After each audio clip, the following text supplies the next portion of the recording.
Jumbas bersama Ibu Sri Ramadhani.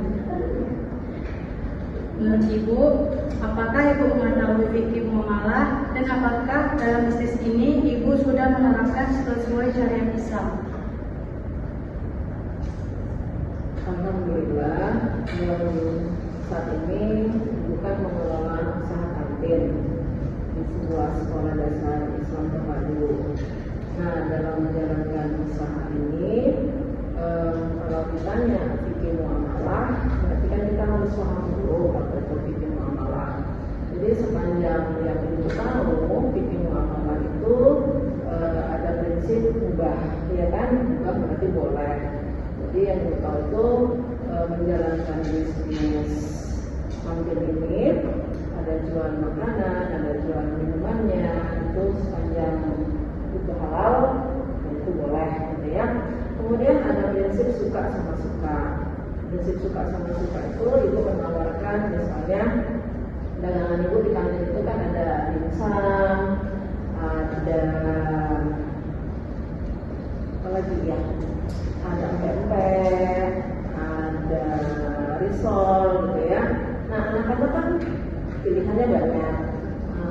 Jadi ya mereka memilih produk A, yang kedua produk A. Terus kadang-kadang kalau misalnya harga empek-empek satu 3.000 misalnya ya, kalau beli dua jadi 5.000 gitu ya. Nah, itu anak-anak suka sekali, dan kita pun selagi masih ada itu yang kita buat seperti itu polanya. Kemudian ada prinsip keadilan, ya. Jadi kalau anak-anak itu belanja, ini konsep adil yang Ibu pahami ya. Kalau Ibu dagang, misalnya dagang minuman, itu Ibu minumannya nggak pakai sari gula, Ibu gula murni ya, untuk menghindari hal yang tidak diinginkan, misalkan sakit, ada ya kalau kita pakai sari gula ya. Jadi Ibu merasa itu adil kalau dengan budget yang Ibu keluarkan lebih, harganya lebih mahal dibandingkan pesaing. Ibu merasa itu sebuah keadilan buat Ibu. Justru kalau Ibu jualnya lebih murah, itu sama pesaing yang notabene pesaing itu pakai sari gula, itu nggak adil dong. Gitu. Nah, kemudian ada prinsip saling menguntungkan, sama itu maksudnya tadi ya, mereka dapat produk yang berkualitas, Ibu juga mendapatkan lebih. Ya. Kemudian ada prinsip tolong menolong, ya. Prinsip tolong menolong, misalnya tuh ada anak-anak yang dipahami ya dengan konsep prinsip tolong menolong itu, kadang anak-anak itu kehabisan air minum, tuh. Nah, kita sediakan itu di kantin ada air minum habis. Berapapun yang dia konsumsi. Nah, sejauh itu Ibu merasa seperti itulah konsep fikih muamalah Ibu pahami. Apakah Ibu mengetahui prinsip syariah jual beli dan apakah Ibu menerapkan prinsip tersebut? Prinsip syariah di sini apa ya? Halal gitu ya, halal, haram, apa nih, mubah gitu ya. Sejauh itu alhamdulillah Ibu memahaminya. Terus apakah Ibu menerapkan prinsip tersebut? Insya Allah ya. Karena misalnya gini, waktu buat empek-empek, waktu buat apa tadi itu risol, itu kan pakai telur tuh. Telurnya kita cuci dulu, kita cuci, udah bersih, udah kita gunakan. Terus kita melihat apa tuh ingredientsnya, komposisi kita baca. Jadi kalau ada hal-hal yang merugikan konsumen, kita tidak izinkan ada di apa. Tadi Ibu bilang Ibu nggak pakai gula seperti itu ya. Sejauh itu Ibu memahami prinsip syariah. Menurut Ibu, apa yang penting untuk diperhatikan saat menjual barang dalam perspektif fikih muamalah? Hal yang harus diperhatikan ya saat menjual barang. Yang pertama ya barang itu halal, halal. Yang kedua barang itu bermanfaat buat si pembeli, ya, bermanfaat buat si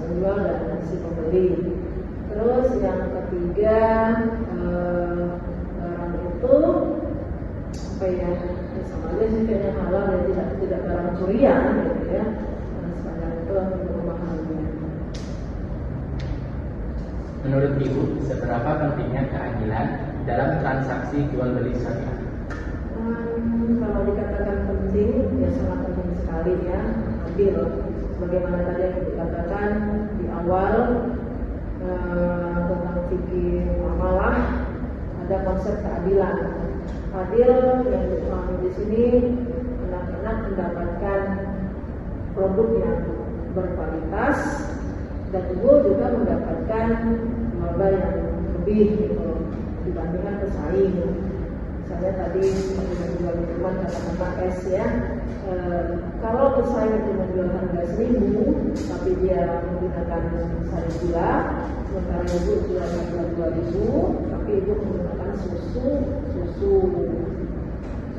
susu yang ini ya, yang halal ya pasti ya, dan ibu menggunakan tidak menggunakan sayur gula. Jadi menurut ibu itu konsep yang adil. Selanjutnya itu bagaimana ibu memastikan bahwa transaksi yang dilakukan sudah sesuai dengan hukum. Bagaimana memastikan bahwa transaksi sudah sesuai. Kalau tadi fikih muamalah itu ubah ya kan, prinsip fikih muamalah yang melandasi fikih muamalah kan salah satunya prinsipnya ubah. Jadi dagang itu sangat dihasilkan gitu ya, ibu melakukan perdagangan dengan mengharap ridha Allah. Jadi kalau mengharap ridha Allah, kita berusaha untuk tidak melanggar syariat, ya kan? Ini transaksi ya, kalau sama anak-anak itu biasanya kan cash ya. Jadi transaksi itu tidak ada tipu-tipu, misalnya tipu-tipu tuh gini, ini kadang-kadang kan kita kesulitan kasih kembalian sama anak-anak, apalagi uang 1.000, uang 2.000 ya, insya-Allah. Kadang kita agak sulit untuk mengembalikan uang 1.000. Mana caranya ini kan gitu. Jadi kita bilang tuh sama anak nanti setelah pulang sekolah, tolong diambil uangnya di sini. Kita kan nggak apa-apa sama dia, tapi setidaknya kita sudah buat janji sepulang sekolah nanti ambil kembaliannya di sini. Jadi transaksi yang kami lakukan. Jadi tidak ada misalnya ada balik terus dikasih permen. Nah itu nggak sesuai dengan ibu, kayaknya nggak. Terus ada lagi infak ya, kita dikasih tahu itu nggak ada. Jadi itu sama dengan transaksinya jual beli itu ada transaksi infak sedekah, seperti itu nggak ada. Jadi kalau nggak ada balik ya kita tahan dulu, insya Allah besok ambil ya, nanti ambil ya. Selanjutnya, menurut ibu seberapa besar peran teknologi media sosial dalam memfasilitasi jual beli dalam hidup? Teknologi ya itu kan sebatas marketing ya, promosi. Jadi itu penting ya, karena kalau kita gaptek nggak ngerti itu juga akan mengurangi penjualan kita gitu. Cuma dalam menggunakan media sosial kita juga harus bijak. Artinya apa? Kita harus menyampaikan produk kita itu, jangan katakan produk kita buruk dibilang bagus, nggak boleh. Terus kebohongan gitu ya, bohong yang kita tampilkan ternyata kita jual ini, nggak boleh. Jadi banyak yang harus diperhatikan dalam penggunaan media sosial ini. Sangat bijak, harus sangat bijak. Selanjutnya, menurut ibu bagaimana untuk jual beli online dalam hidup? Ya untuk hal ini itu memang sebagian orang mengatakan itu ekstrem gitu ya, tapi kayaknya itu memang aturan agama gitu ya. Ibu nggak mau buat jual bisa dibeli di GrabFood gitu ya. Itu nggak mau menggunakan itu. Kenapa? Karena masih terjadi kontroversi tuh GrabFood. Ada dua di situ. Ada dua transaksi dalam satu akad. Transaksi jual beli satu lagi ongkir. Jadi untuk saat ini itu belum menggunakan GrabFood itu dengan cara berpikirnya yang tadi ya.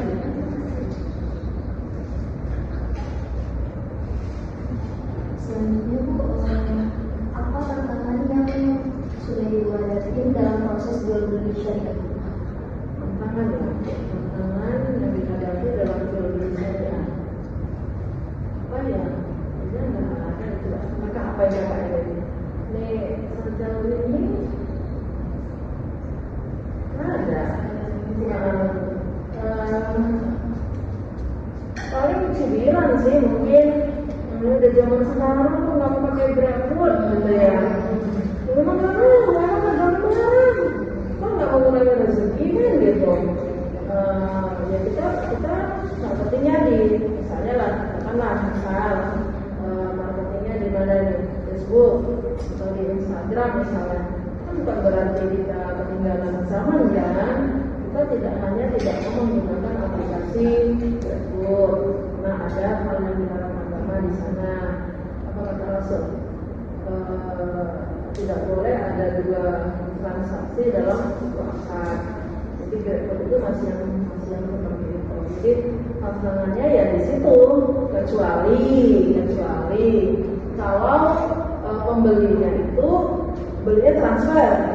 Dia transfer, dia beli melalui transfer, Grabnya dia datang hanya barangnya. Itu setuju.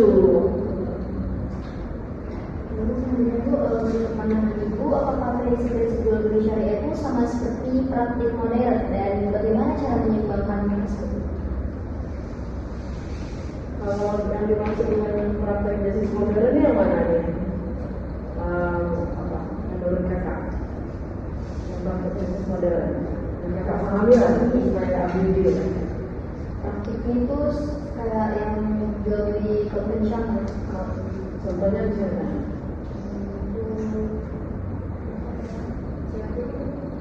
Jadi, tuh ya, ini kredit itu dari dulu sih kredit ya. Seperti letter, terus apa lagi?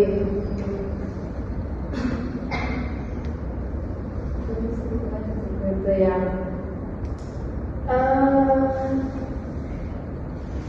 menyeimbangkan ya antara prinsip jual beli syariah dengan praktek bisnis modern. Misalnya COD ya, COD itu kan kurirnya itulah yang mewakili si penjual. Oke. Nah dalam bisnis itu tetap yang diutamakan kan syariat. Jadi walaupun dikatakan modern, kalau tidak sesuai dengan syariat itu kayaknya nggak akan dilakukan lah gitu. Untuk misalnya tadi contohnya COD, karena yang mewakili itu adalah kurir, jadi kalau kan dia tidak mengikat, dia belum mengikat ya. Misalnya si pembelinya tidak cocok tuh dengan barang yang dibawa oleh si kurir. Terus kita bilang kan udah pesen tuh, itu nggak boleh dalam Islam, berarti ada pemaksaan di situ kan. Terus selagi tidak mengikat penjualan itu boleh. Tapi kalau mengikat, ini ada kamu pesan ya, ini harus kamu ambil, itu nggak boleh. Apa hukumnya? Haram ya?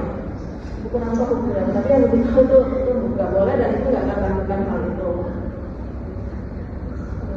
Itu ya COD apa lagi? Terus apa yang SPay letter itu yang SPay letter itu yang ada diskon itu ya kita bayar nanti maksudnya itu kayak kita tuh kasih ini dikasih dana sama Shopee-nya. Nanti kita bayarnya itu nyicil untuk sebulan gitu. Jadi kan iya tapi kan itu ada masalah ya. Ada tuh yang jadi masalah. Tapi ya ada juga itu kayak apa sekali saja. Iya. Mungkin karena itu belum sama saya ya. Ada satu lagi tuh yang dia apa ya dia gunakan ya itu namanya? Kita top up tuh, kita top up pakai OVO ya, kita top up terus simpan dana di situ, terus perusahaannya nggak tahu tuh yang mungkin digunakan mereka, dan mereka namanya pedagang ya, ada diskon gitu kan, ada diskon ini diskon itu nggak boleh. Kenapa? Karena pada saat kita meletakkan uang itu top up uang tadi itu kan akadnya core gitu ya, akadnya core. Kalau core itu kan kita nggak boleh menerima manfaat apapun. Jadi kalau misalnya dia itu sampai dengan juga, jadi itu hal itu hati-hati gitu. Jadi banyak hal yang harus diperhatikan saat kita berjual beli dengan konsep dagang modern seperti sekarang ini. Terus benar-benar diperhatikan. Menurut Ibu, dengan pandangan itu tentang promo atau diskon dalam jual beli syariah itu diperbolehkan atau tidak? Promo yang namanya pedagang, ya kunci marketing ini salah satunya kan promosi. Jadi kalau mau dagang nggak ada promo, ya kering kan, ya terus orang kan nunggu itu kan promonya, gitu kan. Itu boleh, ya boleh sepanjang promo yang diberikan itu tidak bisa, tidak membohongi. Kadang-kadang kita promo nih orang, katanya barangnya udah bersih, kan nggak boleh. Jadi barang yang dijual itu ya memang barang yang nggak promo pun harga barangnya seperti itu. Gitu. Jadi walaupun promo ya jangan karena dia udah nggak laku, dari makanan ya nggak laku, terus akhirnya setengah basi, ini jadi jual murah gitu. Kayaknya nggak etis lah yang gitu. Jadi yang benar gimana gitu, makanan kita sudah misalnya dia pagi jualan, katakanlah di Lompong gitu ya, jam 10 orang itu kan udah mulai turun kualitasnya. Kita jual harga yang lebih murah, mungkin sampai di situ boleh, ya kan, karena kualitasnya udah agak turun ya. Atau jual lauk hari ini nggak laku, jual besok dipanasi, harganya sama, nggak boleh. Dia harus harganya lebih murah. Tapi jangan dijual, ini beli 2 gratis 1 tapi basi. Nggak boleh, itu diskon, itu promo ya. Nah untuk diskon kalau promo tadi kan memberitakan produk kita. Nah ini ada diskon nih, diskon gede-gedean misalnya kalau misalnya jadi pedagang pakaian misalnya. Oh enggak nih, pendidikan, kita kelola pendidikan juga tuh. Itu sering berikan diskon. Kalau ada kakaknya sekolah di sini, pendaftaran kayaknya nggak pendaftaran, karena kalau dari pendaftaran juga nggak boleh. Nggak boleh loh. Pendaftaran itu harus diganti dengan apa? Misalnya pendaftaran 100.000 harus kita ganti atau kasih tas. Baru tahu ya? Kasih tas atau kasih buku gitu. Jangan menunggu ada ya itu sebenarnya syariat itu. Nah di sekolah itu juga tuh agak sulit juga sebenarnya, karena nggak yang tahu itu mungkin ibu, karena kita belajar ya ternyata nggak boleh. Ternyata timnya itu nggak mau, ya udahlah, mungkin nggak ini udah bisa sampaikan dan gitu. Banyak hal yang kita kira itu biasa, kita cuma agama kita memberikan rupiah, gantinya apa? Sarana dan prasarana, kata gitu ya. Sarana dan prasarana. Ya nggak usah bisnis lah begitu, benar kan? Nggak usah bisnis lah, kalau sarana dan prasarana juga harus kita bayar. Terus ada uang pembangunan tuh, uang pembangunan. Kalau dia bayar uang pembangunan, berarti dia punya aset di situ. Harusnya dia dapat dong. Iya. Kan saham kan? Itu yang nggak dipahami. Pembangunan sekian, diskon, tidak ada salah, mau diskon lagi. Nah, jadi sampai di situ kita memperhatikan hal-hal yang seperti itu. Jadi kalau kakaknya ada di situ, adiknya dapat potongan uang sekolah 100%, apa? Untuk SPP yang per bulan. Ya, bisa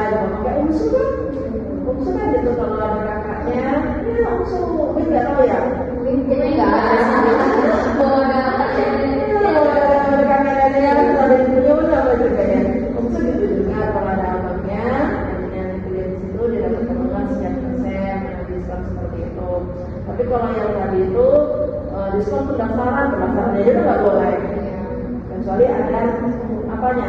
Jadi dia bayar 100.000. Apa yang senilainya? Kan harus gitu gitu kan. Kemudian saya kasih uang sekian. Kalau apa nih? Kalau terima kasih saya nggak boleh. Kecuali itu jasanya apa misalnya? Jasanya membimbing skripsi jasanya. Artinya itu terlepas lagi. Misalnya membimbing skripsi 3 ada ya. Tapi di luar itu buka biro bimbingan skripsi itu bayar seperti itu. Tapi kalau yang tadi itu, ini Bu ada hari Bu dikasih apa ini nggak boleh. Itu namanya gratifikasi. Banyak ternyata